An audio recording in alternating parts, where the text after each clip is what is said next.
Bismillahirrahmanirrahim. Bagaimana supaya hati dan pikiran kita selalu merasa tenang, Buya? Karena kita sebagai manusia biasa dalam menghadapi cobaan hidup masih suka gelisah, Buya. Ya, terima kasih, Buya. Wassalamualaikum warahmatullahi wabarakatuh. Waalaikumsalam warahmatullahi wabarakatuh. Pertanyaan sedikit. Sebetulnya ketenangan itu adalah dia bicara bagaimana hati dan pikiran saya agar tenang. Tenangnya hati dan pikiran bukan dengan tenangnya jasad, maka yang perlu ditata adalah pikiran dan hati. Bukan berarti ketenangan hati itu adalah karena banyaknya duit, bukan.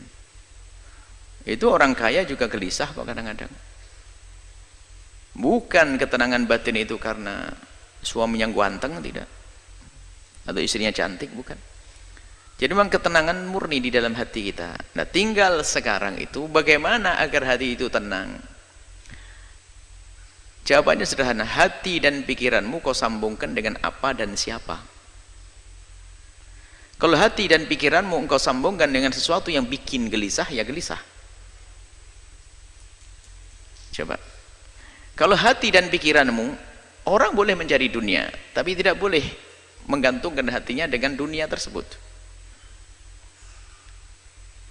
Sehingga kalau orang menggantungkan hatinya, mengikat hatinya dengan dunia, lihat, di saat tidak mendapatkannya dia gelisah, di saat mendapatkannya hilang pun susah. Ada orang duitnya hilang tenang saja kok, ajib, karena dia tidak mengikat hatinya dengan dunia tersebut.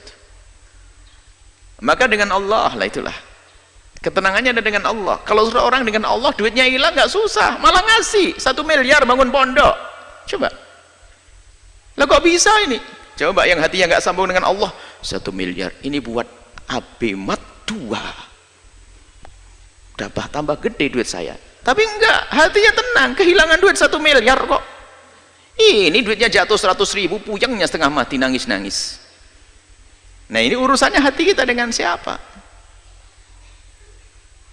Nah, kalau sudah urusan kita hati kita dengan Allah, mudah. Allah, apapun di saat dia sakit, lihat, sakit jasadnya sakit, tapi kalau dia kenal Allah, dia akan tahu bahwasanya akan ada imbalan di hadapan Allah Subhanahu wa taala. Maka rasa sakit akan tereda dirasakannya, menjadi tidak separah, tidak semakin sakit. Sama itu loh, kok jauh sekali imbalan di akhirat, kok lama banget ya. Itu saja ibu yang hamil tua nggak bisa melahirkan, bawa ke dokter, ambil pisau dokter, buka perut saya. Aduh, dengan senang hati dia sakit, lihat banyak, senang. Ada sesuatu yang lebih menyenangkan dia. Apakah dia susah? Ya enggak. Begitulah sebetulnya ujian dari Allah di dunia ini, tergantung harapan kita tuh di mana. Sehingga ada orang tuh putus asa, bunuh diri dan sebagainya, kan orang dungu, dia orang dungu, mau nikah nggak jadi bunuh diri, utang kebanyakan bunuh diri, gampang banget dia. Di negeri kafir banyak bunuh diri, nggak ada iman. Sebenarnya gelisah karena dia tidak punya Tuhan dia sebetulnya. Kalau punya Allah, nah ini sekarang biasakan dengan Allah. Maka ala bidzikrillah tatma'innul qulub. Mengingat Allah menjadikan terang hati. Bukan kegembiraanmu adalah dengan dibalik tumpukan harta. Coba kita melihat, kita menemukan orang di kampung-kampung sangat sederhana, gaji sehari untuk makan sehari. Tapi no problem, dia hidupnya candaria dengan istrinya, masya Allah. Suaminya berangkat dulu, nanti tak kirim sarapan pak ya, nggih. Berangkat suaminya duluan kok belum datang, sambil nyangkul. Suami inti yang bawa rantang nasi bungkus, pincuan begitu bawa sana. Makan, pak ya, nah pulang nanti bawa sayur suaminya, tatanya apa dapat burung, dapat ikan sedikit. Nggak pernah punya problem dia, kayak orang punya istana itu.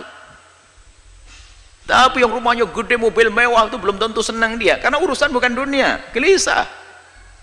Mau kita pernah ngisi pengajiannya orang kaya, kayaknya gelisah semuanya. Mulai dari gelisah rumahnya, sertifikatnya di bank semuanya ada. Mulai gelisah kebanyakan duit, gelisah kebanyakan duit. Kok bisa gimana? ini punya 2 perusahaan saja, saya sering ditinggal sama suami saya, sekarang membuka perusahaan di luar negeri Buya, bagaimana senasib saya nanti? Wah, tambah susah dia. Macam-macam orang dan bingung nih manusia itu karena hatinya tidak dengan Allah. Maka ada bi dzikrillah tatmainnul qulub. Dengan banyak menyebut nama Allah, ingat Allah, akan menemukan ketentraman. Sehingga susah yang sesungguhnya adalah di saat dia jauh dari Allah. Kalau sudah jauh dari Allah, kecil pun menjadi susah.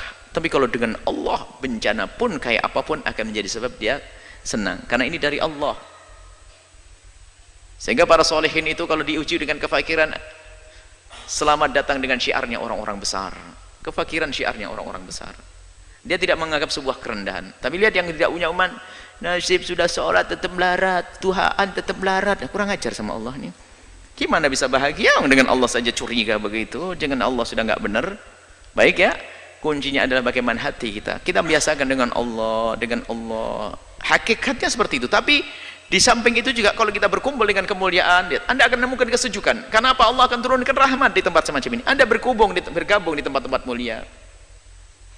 Biarpun secara zahir tidak langsung hiburan itu disajikan. Misalnya kalau orang ahli maksiat kan hiburannya adalah di tempat disko dan sebagainya, ketawa-ketawa. Ketawa sesaat, itu susahnya panjang. Senang kelihatannya, tapi tidak tahu bahasa dia akan menemukan kesusahan yang panjang.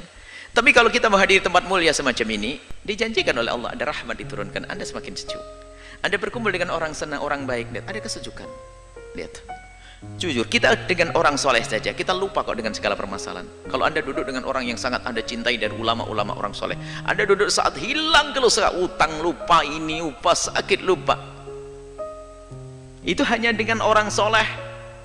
Bagaimana Anda merasa dekat dengan Allah Subhanahu wa ta'ala? Bagaimana kita dekat dengan Nabi Muhammad SAW? Itu saja. Kembalikan hati kita dengan Allah.